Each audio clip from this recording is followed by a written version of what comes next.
4 দিন আগে শুরু করেছিলাম ছোট্ট একটা ইফতারের দোকান।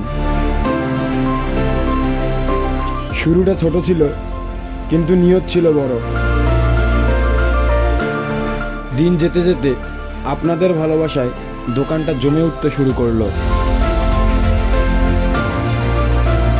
প্রথম দিন থেকেই চেষ্টা করছি খাবার যেন পরিষ্কার আর সুস্বাদু হয়।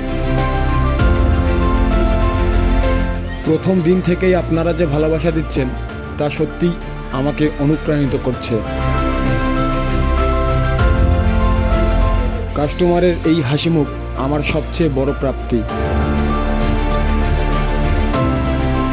ছোট দোকান, কিন্তু স্বপ্নটা অনেক বড়। দোয়া করবেন এভাবে যেন হালাল পথে এগিয়ে যেতে পারি। সবাইকে রমজানের শুভেচ্ছা। রমজান মোবারক।